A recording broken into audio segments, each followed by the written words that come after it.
So question 3 asked us to draw a graph to illustrate the coffee club's cost curves as it opens more and more cafes in the Middle East. So I wanted to start by just having a quick look at the short run average cost curve for the current model. Now, as we can see, the coffee club's going to be most efficient at the point of A, where the output is 1,000 cups of coffee per day. Now, if they were to move up to point B and have an output of 1,500 cups of coffee per day, they would be operating inefficiently and their profit margin would suffer or would fall as a result of that. And the reason for this is because at point B, the average cost per unit is actually more than what it is when they're only making 1,000 cups of coffee per day. Now, this is due to the law of diminishing marginal return. And based on this short run cost curve, the firm's unable to increase their profitability purely by producing more with the variable inputs that they currently have. So they're clearly confined to their current level of profits. And that could be because, don't have enough space in the shop to have more employees, to make more cups of coffee. There's only a certain number of customers. It could be a number of things. So how does a firm, we know that firms, their main objective is to maximize profit. So how do they do that if they are confined by these other factors? Well, one way they can do it is through expansion, and that's what the Coffee Club is proposing, to expand and open some more stores, or open some stores in the Middle East. Now, when a firm goes through the expansion phase, they actually move from a period of short run to long run.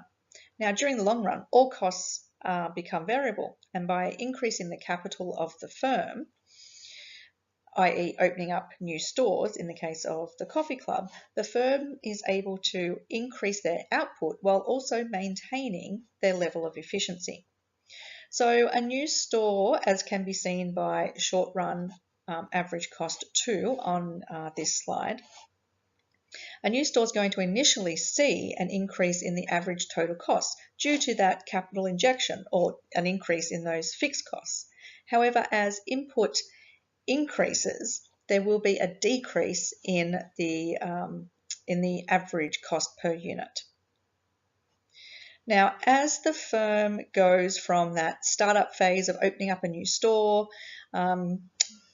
getting their customer base, getting everything working, getting into full production, they will move back into the short run. And at this point is when they'll find their level of efficiency for a certain level of output. Now, with the Coffee Club, they might say, well, we're happy with 2,000 units, but we still want to try to increase our profitability. Seems the only way we can do that is through expansion. So let's open up a store. Now, by opening up a third store over in the Middle East, you can see that the cost curve shifts down a bit, and they are now able, the short run average cost curve shifts down a bit, and they're now able to move to a new level of efficiency. Again, capital injection is going to mean that the initial average cost is going to be higher, but as output increases, they will see a decrease in that. So the new short run cost curve will have an efficiency point on the third store at point E. So every short run cost curve represents a different level of fixed costs or capital costs in this case. So every time a new store is kitted out and opened up for business. The amalgamation of these short run average cost curves actually give an indication of what that long run average cost curve is going to look like. You can see clearly through these graphs when a company or when a firm moves in and out of the short run to the long run during an expansion phase.